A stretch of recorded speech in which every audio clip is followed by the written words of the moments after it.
Salut, bonjour à vous. Bonjour à toi qui me regarde en ce moment et bienvenue à 3 minutes de prédication. Ce matin, encore, nous allons partager la parole de Dieu. Nous allons parler sur le salut, toujours comme d'habitude. Et nous allons regarder dans le livre de Ésaïe, chapitre 52, verset 3.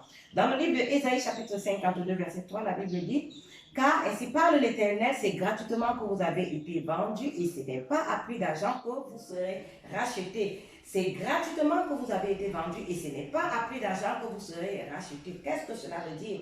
Nous avons été vendus gratuitement à Satan par Adam. Lorsque Dieu a donné le commandement à Adam, tu ne mangeras pas de l'arbre de la connaissance du bien et du mal, car le jour où tu en mangeras, tu mourras. Adam, bien évidemment, a mangé l'arbre de la connaissance du bien et du mal. Nous connaissons cette histoire dans le livre de Genèse chapitre 2 et le chapitre 3.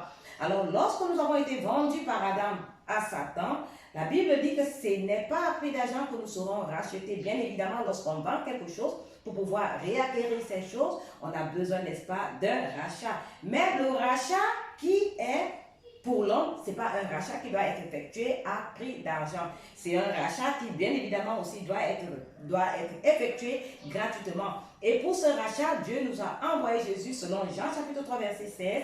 Il nous a envoyé Jésus qui est venu, n'est-ce pas, pour ceux qui se sentent, n'est-ce pas, esclaves de Satan et qui ont besoin d'être libérés de ses emprises. Et c'est pourquoi Dieu, dans son amour, en nous envoyant Jésus-Christ, il a trouvé bon de sacrifier Jésus-Christ, son unique, afin que par sa mort sur la croix, que nous soyons rachetés. Pourquoi? Parce que le salaire du péché étant la mort, il a fallu que Jésus-Christ meure afin de nous racheter de nos péchés. Et il est mort, bien évidemment, il nous a rachetés. Et aujourd'hui, nous sommes rachetés. C'est pourquoi nous sommes justes, c'est pourquoi nous sommes saints, c'est pourquoi nous sommes parfaits en Jésus-Christ. Alors, si vous voulez effectuer votre rachat d'une autre manière, peut-être en faisant des sacrifices, en priant, en prenant des moments, n'est-ce pas, de pèlerinage, je ne sais pas quoi, sachez que ce chemin vous conduit seulement à la malédiction éternelle. Selon que nous savons dans le livre de Galates, chapitre 3, les versets 9 et verset 10. Si vous voulez être racheté, si vous voulez, n'est-ce pas,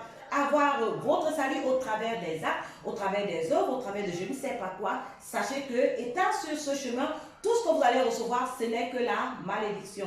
C'est pourquoi Ésaïe nous fait comprendre que ce n'est pas à prix d'argent. Simplement, Jésus-Christ a été ce sacrifice, sachant qu'il est l'agneau de Dieu qui a ôté le péché du monde. Il a payé, n'est-ce pas, le prix de notre vie en se sacrifiant, en mourant sur la croix pour vous et moi. Alors, si tu m'as écouté ce matin, sache une chose, c'est que toi aussi, tu es le seul à que Jésus-Christ a racheté. C'est pourquoi, sache que tu es juste, tu es saint, tu es parfait et tu as ta place auprès du Père. Sur ce, au revoir et à une autre vidéo de 3 minutes de prédication. Merci.